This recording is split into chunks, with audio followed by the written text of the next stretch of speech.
BizQuik podcast hits on the struggles and advantages of being an entrepreneur. It's for anyone who's made the commitment to burn the boats and not look back. Are you a busy entrepreneur or small business owner trying to do it all? Then this podcast is for you. Corey and Julie will take you through the details of building a strong business. Hit the subscribe button and gear up for another episode of BizQuik Podcast.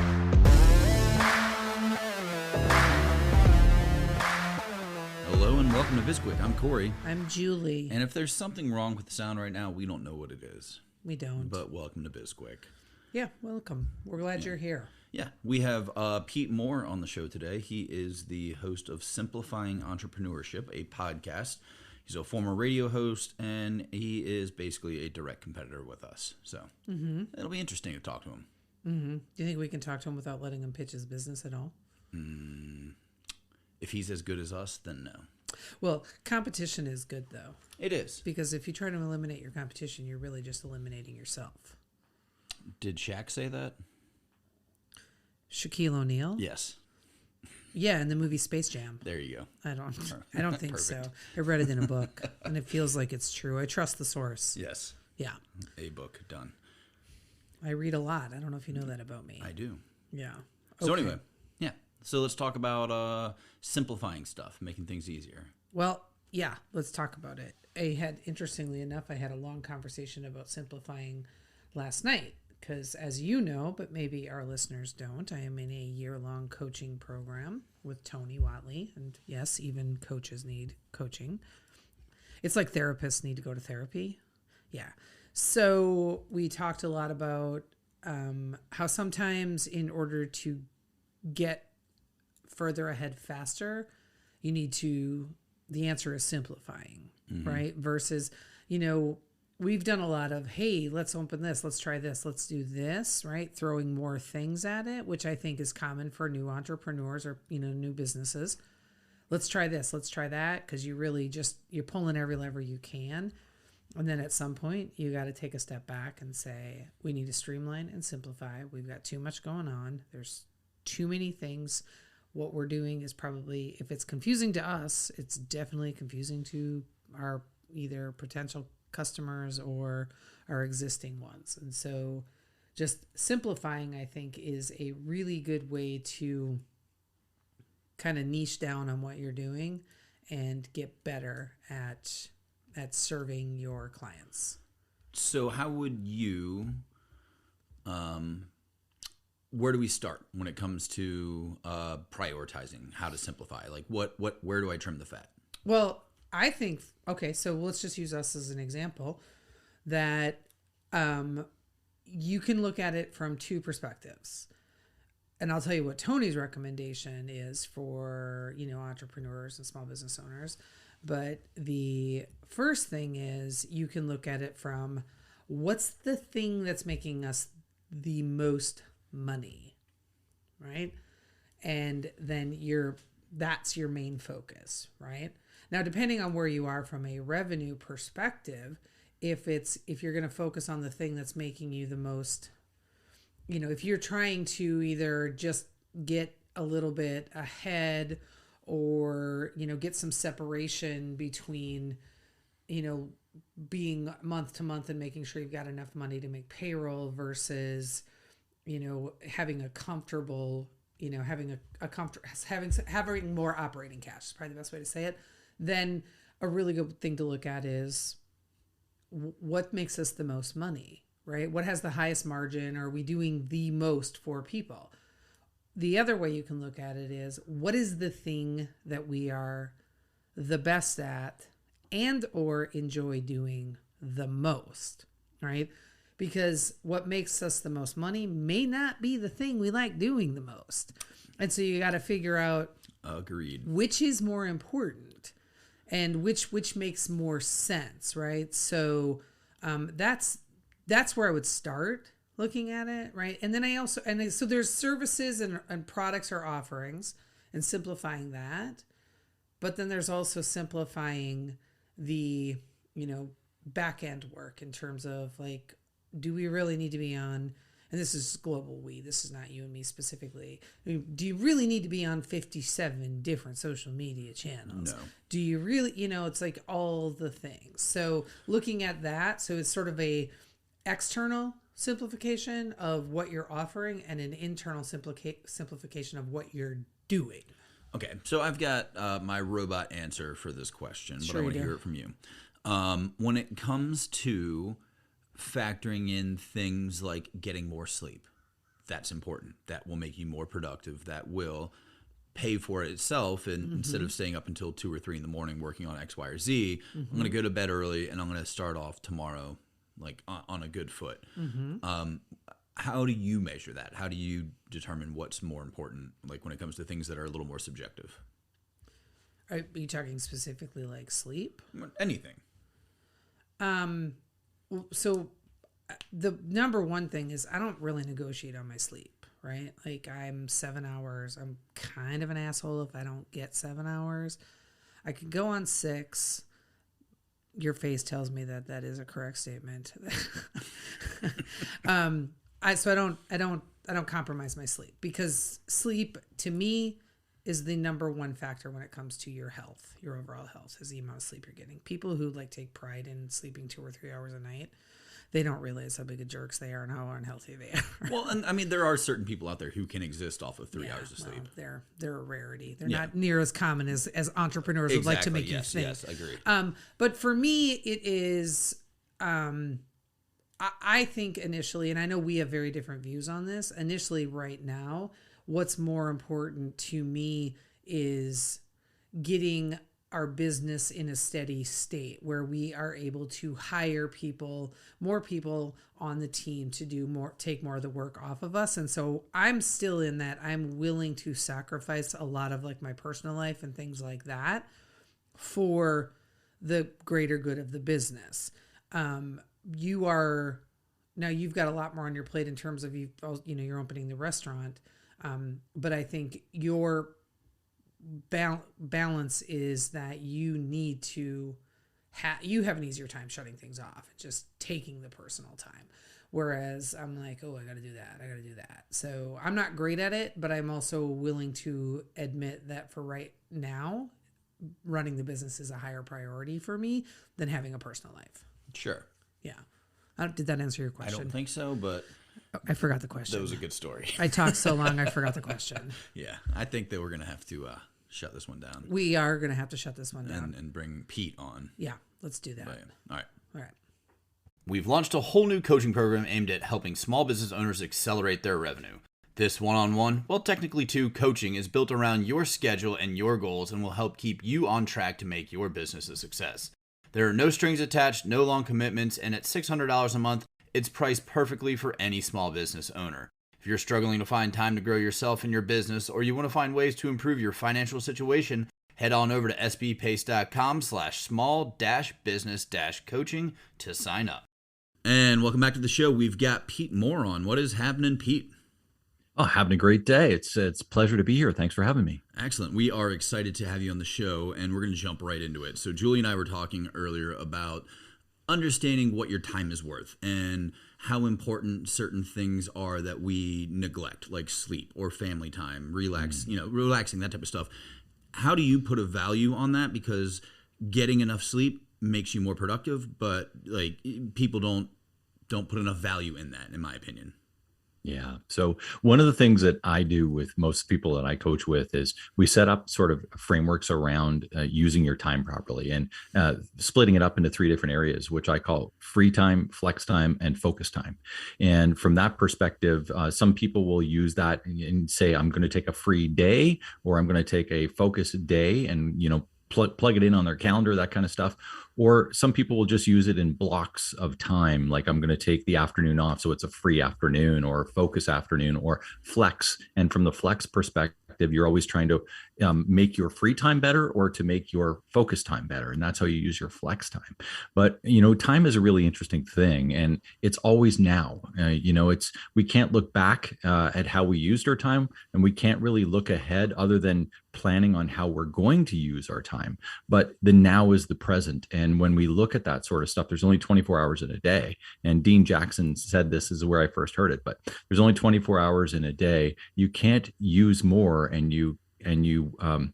you can't buy more and you can't use less. So how are you going to use that time? And when we look at sort of this idea of your free time, which is what you kind of kicked it off with there, such an important piece to use that. And I frame it out in my journals. I have a journal system that I use, and I frame that out and how I'm going to be most active in my free time, who I'm going to see, what I'm going to do, all those sort of things. And sometimes, of course, I leave myself just blanket open space, but if you're a creative kind of person, that free time is so important. And the more you work and the harder you work, the less creative you are. So if creativity is a part of your job, then you really need to get your sleep. You need to have your creative time. You need to have your free time. So it's important stuff for sure. And not all time is created equal. So no. like for me, I'm a procrastinator. I can get a shit ton of work done in a small amount of time when I need to. But I also don't need that much time off. Like taking an hour off or an evening off is fine for the week. And then, the rest of the week I'm going to, work until 2 a.m, whatever it is. Yeah. But I think that we all need to realize that, what's important to us and like how you recharge, relax and all that type of stuff. Yeah, man. I wasn't going anywhere with that. You have any questions? I was just going to comment on when you said that you can get a shit ton of things done in a very small amount of time. You're a procrastinator. You can only get a shit ton amount of stuff done in a very small period of time if you actually have a list of what you have to do. That's true. Yes. That's that idea. Corey is forgetful. Yes. Yeah, I mean, that's the idea, Julie, of using your flex time in order to set that stuff up, right? And you need to actually build in time within your schedule, within your calendar, to give yourself that time to write and scribe and to work around that stuff so that when you are in your focus time, and I mean, I could talk for 2 hours on how to use your time. That's a different episode. But from this perspective, how to use your time is a really interesting thing. And using them in modules, whether that module is a 5-minute block, a 20-minute block, an hour block, a half day or a day, is really important on how you structure so that you can be most effective every day. Where do you find that entrepreneurs struggle the most with the concept of the flexible, free, and focused time blocks or time usage? It's always free time. It's always free time. And that they don't use enough of it? Yeah, they get sucked into working and they get sucked into, doing other things around their lives that they think is more important than actually taking time for themselves. And from that perspective, here are some of the things that if you're not taking that sort of time that can affect. It can affect your health. It can affect your wealth. It can affect your relationships. It can affect your mission and your purpose in life and for your business if you don't actually take the time that you need to in order to rejuvenate the batteries and give yourself sort of that replenishment time and give yourself your mind a break basically every now and then. It's just a really important thing. Interesting. So one of the things that we literally talked about on the front end was when we were talking about, that question that Corey had asked in terms of, how do you prioritize between, work and personal and sort of balance things out. I don't believe in balance. I don't believe in work-life balance. I don't think that exists. I think there are seasons, right? Right. So I will not compromise on my sleep, mostly because of how I treat other people when I do. I'm just not a very nice person. And I also don't really think very clearly if I don't have enough sleep. So I'm very consistent when I go to bed, when I wake up, like it's consistent, right? And I really take sleep very, very seriously. I think it's the most important part of our health as human beings is sleep.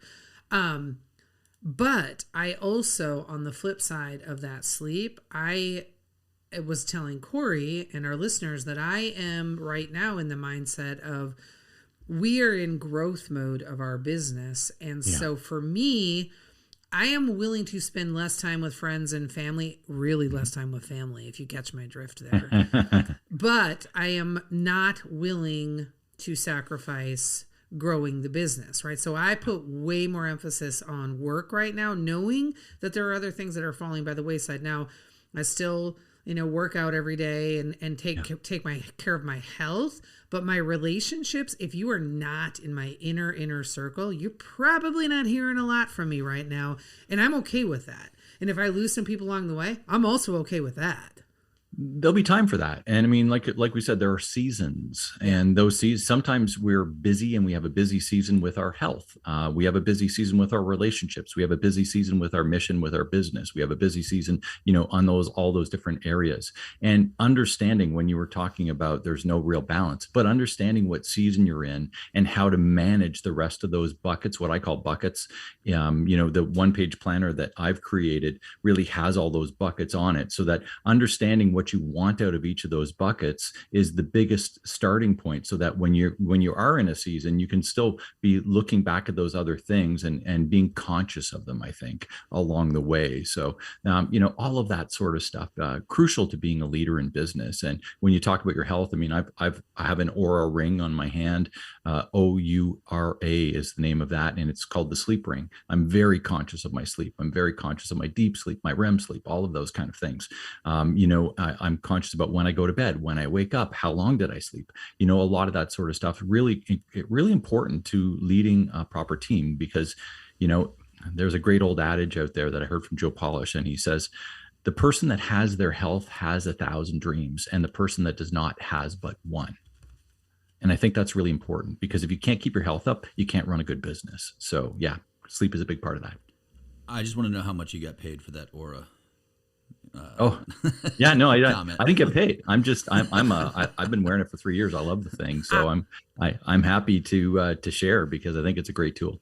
I'm curious if you have read, because you're a big reader. Have you read Boundless by Ben Greenfield?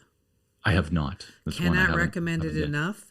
It is, first off, it's basically biohacking. The whole book is about biohacking, but his chapter on sleep, literally changed my life. Like it cool. Introduced me to so many concepts around sleep that I had absolutely no idea about, and I was like, oh, okay. So when someone like brags on not sleeping, I'm like, you're an idiot. You sound dumb. Right? Like, I think people don't realize that sleep is when your brain actually basically runs a cleanse on your database and like gets you ready for the next. So you need sleep to do that. But the other thing is that people who are like on this, sort of the hamster wheel of constantly trying to lose weight. Yeah. We lose the majority of our weight while we're sleeping. And people don't know that. It's crazy. So it's like, if you are, like, oh, I'm going to sacrifice sleep so I can get in a second workout or something, I'm like, you're actually focusing on the wrong thing. So yeah, it's incredible, right? Yeah. So much out there, and there's a lot of great stuff for sure. It really is. For some of the us out there, like for myself, I've fallen into the trap before, where like you're talking about seasons. There's seasons where like a season turns into 6 months, it turns into 12 months, it turns into like 14 years. How do you how do you recognize when you're stuck in that pattern, like to get out of that season and get back to doing the things that you need to do?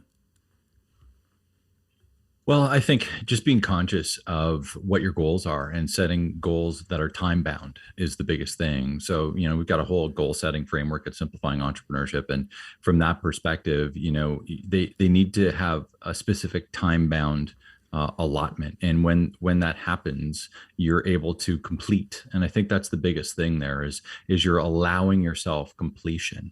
And when you allow yourself completion, you can allow yourself celebration. And if you never feel as though you're complete, you're going to work until you're dead. And I'm not saying, I have no intention on retiring. I love what I do and I love working, but at the same time, I don't want it to be all consuming. And I think that's where entrepreneurs sort of get bogged down in the frustration. And, they lose some of the freedoms that they want because they don't allow themselves to end anything and to celebrate it and then start something new. That's interesting. Corey, I want to know how you feel about celebrations. I don't like them. Period. Right. What I was thinking as you were talking about that, Pete, was the how I wonder how many people that typical or standard sort of approach to goal setting isn't really like the best approach for them or doesn't really work for them, right? So me personally, I don't do time-bound goals. Really, I will do, like we'll set like a monthly revenue goal or something. And it's always like, I make them really ambitious because I want to outkick my coverage as frequently as I can. But I also don't beat myself up when I don't hit them. But like, I don't put a time frame on most of the goals that I have, because I know that, life is so dynamic and there's so many things that happen and pivots and change are a very real thing. So I don't feel less inclined to like really go after my goals. Like I will hustle to hit them, but I also don't feel like I don't know. I think I'm becoming more and more like Corey in that I don't really care about the celebration as much as I care like, oh, I've hit that. What's next? And just I'm a climber, if you will, and I'm very, very goal oriented. And so to me, like, will I pause to like acknowledge like, hey, we did something big? Yes.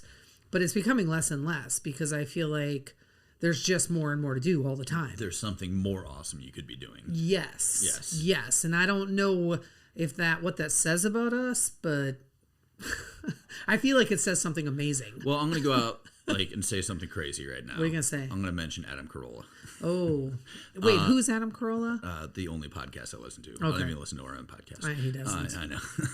But he's got this concept of an achievement day. Like everybody has a birthday. There's nothing special about it. But an achievement day is something awesome that you did. Open a business. You, got cured of cancer. Like whatever it is. Like you did something that is out of the ordinary. And I think that's what we should all really strive for, is like creating that next achievement day. Yeah, we opened a business. Yeah, we wrote a book. That's cool. Let's do something better. Let's make it better. Let's create a better achievement. Yeah, I like that. What say you, Pete? Yeah. I mean, you're still celebrating in that case. If you call it an achievement day, it's just different nomenclature. And from that perspective, enjoying the celebration of starting your business, enjoying the celebration of landing your biggest contract, and any of those different things, I think gives you, when you have that, it gives you confidence to move on. And that's what you were talking about a little bit, Corey, is what's the next best thing. But if we go back and we look back and we say, look at where we started and look at where we are now, we're building this confidence and we have the clarity that we can move ahead and do things better in the future. So I have this saying that clarity creates confidence and confidence ignites momentum. And I think that's one of the things. But part of really gaining that confidence is the ability to sit back and say, how far have we come and how far can we go? And that in itself is a celebration. Even just the thought of it. I'm not saying you need to, put on the party hat and blow the horn. I mean, you could do that if that's part of your celebration structure. But from that perspective, even just looking back and saying we achieved, I think, is a big step in the movement and the motivation to move ahead. How many entrepreneurs do you think recognize the importance of the celebration versus they're more of the mindset that Corey and I kind of fall into of 90%? I'd say 90% fall into your mindset. That tracks. Yeah. I don't know many entrepreneurs. I know a lot of entrepreneurs. Yeah. I don't know many who celebrate. And I mean, all I'm saying is try and celebrate some wins, and it gives you even more. You think, okay, well, we did that, let's move on. But if you actually take pause and celebrate, so however that is, even if it's just going out for lunch or if it's just even talking for 5 minutes about what an accomplishment this was, how does that make you feel after you have done that and look back at your accomplishments, and what kind of motivation and energy does that give you to move ahead on the next project? Well, when it was supposed to be a 40-minute lunch and it turned into a 90-minute lunch, and I'm like, damn it, this lunch got away from me. Just talking about the last time we went out to lunch. Me and you? Yeah. Oh, But yes, yeah, I understand, and that's like a hard thing for myself. Like I know that people need that celebration, they need that recognition. That's not in my, like, it's not my repertoire. Like I don't need recognition or whatever, and I understand that some people need it. It's he's just, looking right at me, people. you're not going to get it as often as you'd like it. But just think, I mean, for people out there who are listening that have teams, everybody has different people on the team, right? And it's perfectly good, and that's what makes our team strong. And some people need the recognition, some people don't. But if you're one that doesn't, don't forfeit the fact that somebody else does, because they need that in order to gain their confidence and do what they want to do in order to move forward. And that's going to help you in your business. So think of it on a team perspective, in that you can do it. If you don't want to celebrate the thing, well, maybe you still need to put on a little bit of a celebration for one of your team members or a few of your team members that really do, because they're the ones that appreciate that, and they'll work even harder for you along the way as you push to your next goal. Or you can just hire somebody to do that for you. Outsource the recognition. Yeah. Does that solve the problem? Are you asking me? I am asking you.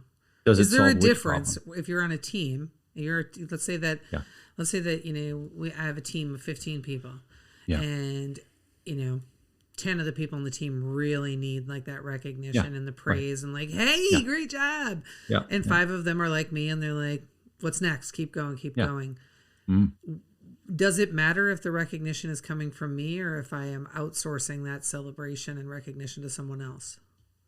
I think it matters to a certain number of people that their leader is involved in the celebration. I do believe that. This is something that I hadn't really given thought of before we got on this call here today. But as we're kind of going into this topic, I mean, I do think that there's a certain amount, because it isn't genuine then. Right. And I think those same people that want to celebrate want to feel the genuine sort of nature of stuff. So it's hard to say. I mean, so long as somebody on your team is really into that sort of thing, and they know it's going to happen, and they're like all in, and you've sort of openly appointed them to that, then I don't see a problem with that. What's wrong with that? I think that's good, just as long as it happens for those that want it. Perfect. I was going to say, if that was truly a scenario that I found myself in, and this might be good information for you, Corey, for when you open the restaurant, is I would just simply be very, very transparent and authentic with the team and say, look, I know that there are people on the team that need this. I'm not great at it.